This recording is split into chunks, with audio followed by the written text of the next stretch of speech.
বন্ধুরা, আজকের ভিডিওতে তোমাদেরকে এমন একটি গ্রামের কথা বলবো যে গ্রামে আজ থেকে 9 বছর আগে ছোট ছোট বাচ্চারা খেলার ছলে একটি রাবণ পোড়া উৎসব শুরু করেছিল। কিন্তু তাদের বড় হওয়ার সাথে সাথেই সেই যে খেলার ছলে শুরু করা রাবণ পোড়া, সেই উৎসবটা এখন একটা বিশাল আকৃতি ধারণ করেছে। যে গ্রামটির কথা বলছি সেই গ্রামটির নাম হচ্ছে আমড়াতলা। এই গ্রামটি মেদিনীপুর শহর থেকে মাত্র 5 কিমি দূরত্বে অবস্থিত। এখানেই ছোট ছোট বাচ্চারা এবছরও রাবণ পোড়া উৎসবের আয়োজন করেছে এবং এই রাবণ পোড়া উৎসবটি প্রতি বছর ভাইফোঁটার ঠিক পরের দিন এখানে অনুষ্ঠিত হয়। শীতলা মন্দিরের ঠিক পাশে আমড়াতলা গ্রামে এই রাবণ পোড়াটি হচ্ছে এবং দেখতেই পাচ্ছ বন্ধুরা, এই যে বিশাল আকৃতির রাবণটি গ্রামের ছোট ছোট বাচ্চারা মিলে তৈরি করে ফেলেছে।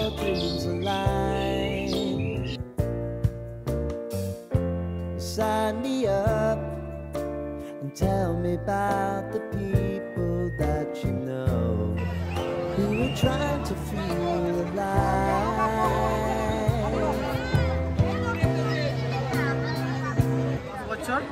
রাবণ পোড়া পৌঁছানো প্রতি বছরই আমাদের এরকম প্রায় হয়, এটা কোনো নতুন ব্যাপার নয়। আর এটা হচ্ছে আমাদের বোম আসছে আপনার মকরামপুরের ওখান থেকে। তারপর কালী পূজার, সবাই দুর্গা পূজার দশমে রাবণ পোড়া করে। এবার আমরা দুর্গাও তো কালীর রূপ, সেইভাবেই আমরাও কালী পূজার শেষে একটা রাবণ পোড়া উৎসব আয়োজন করি। মানে কালী পূজা এবং দীপাবলি উপলক্ষে একটা রাবণ পোড়া উৎসব হয়। এটা প্রত্যেক বছরই হয়? প্রত্যেক বছর। এটা নিয়ে আমরা 10 বছর। যদি কেউ আসতে চায় পরের বছর, তাহলে মানে কোন টাইমটা হবে আপনাদের? যদি পরের বছর আসতে চায় আরো ইউনিক হবে, আরো নতুনত্ব বাড়বে। না মানে কোন টাইমটা হলে মানে টাইম হচ্ছে 8টা। না ভাইফোঁটার দিন না ভাইফোঁটার পরের দিন? ভাইফোঁটার পরের দিন। মানে প্রত্যেক বছর ভাইফোঁটার পরের দিন আসতে হবে। আচ্ছা, তাহলে এটা হচ্ছে মকরমপুর থেকে আপনাদের বোমটা তৈরি হচ্ছে। হ্যাঁ, আর হচ্ছে 10 বছর ধরে হচ্ছে। আচ্ছা ঠিক আছে, অনেক ধন্যবাদ। আপনারা আর কিছু বলবেন? আমাদের গ্রামের একজন বয়োজ্যেষ্ঠ। বলুন, কি বলছেন? হ্যাঁ, এই রাবণ সম্বন্ধে আপনারা বলুন।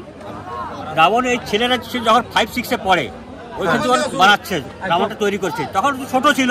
ওরা যত বয়স বাড়ছে তত রাবণের হাইট বাড়ছে। আচ্ছা, তো খুব উৎসাহ উদ্দীপনা ছেলেরা করে। আর আমরা সেকেন্ড ইয়ার ফার্স্ট ইয়ারে করতে চাই। এখনো রাবণ 10 বছরে পড়লো। অবশ্যই ওরা খুব উৎসাহ করে, আমরা সহযোগিতা করি সব সিনিয়ররা। মানে আপনারা বড়রা আছেন ছোটদের পাশে প্রত্যেক সময়, অবশ্যই। এবং খুব মজা করে আপনারা এই অনুষ্ঠানটা করেন। উৎসাহ করে 5-10টা গ্রামের লোক এসে, 10টা গ্রামের লোক এসে এই অনুষ্ঠানটাকে সাফল্যমণ্ডিত করে তুলে, তাতে আমরা 10টা গ্রামের লোক সব উদ্যোগ করি। বাবু, আপনার নামটা? আমার নাম অনুপ কুমার মহাপাত্র। আমাদের গ্রামে আর বড় কি পুজো হয়? আমাদের মায়ের পুজো আছে, এই যে শীতলা পূজা। আচ্ছা, শীতলা মায়ের পুজো। আচ্ছা, শীতলা মায়ের পুজো প্রত্যেক বছর মানে কোন সময় হয়?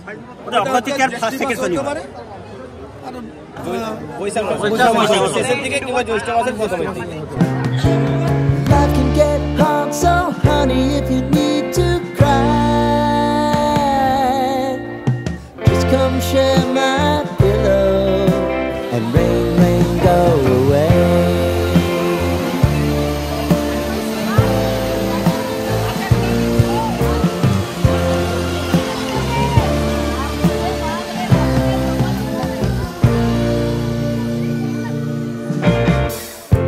I wanna hear about everything you're ever thinking.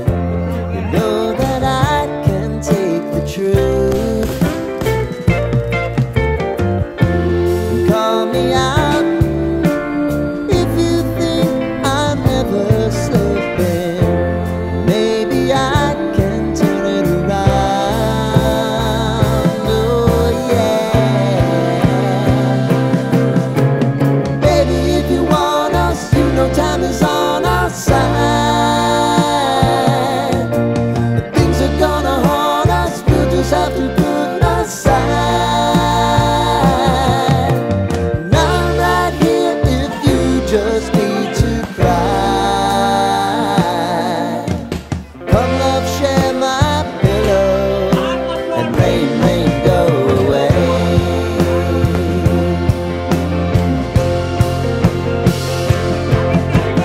Been some time since you fixed me. I'll never forget your time. Life.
তো বন্ধুরা, আমরাতলা গ্রামের এই যে রাবণপুরা উৎসব, এটা তোমাদের কেমন লাগলো অবশ্যই কমেন্ট করে জানিও, এবং ভিডিওটিকে পারলে যতটা সম্ভব শেয়ার করে দিও, যাতে এই গ্রামের এই বাচ্চাদের এই যে উদ্যোগটা এটা সবার কাছে পৌঁছতে পারে। আশা করি ভিডিওটি তোমাদের ভালো লাগলে ভিডিওটিকে লাইক এবং শেয়ার করে দিও, এবং মনে করে চ্যানেলটিকে সাবস্ক্রাইব করে দিও। দেখা হচ্ছে পরের ভিডিওতে। টাটা।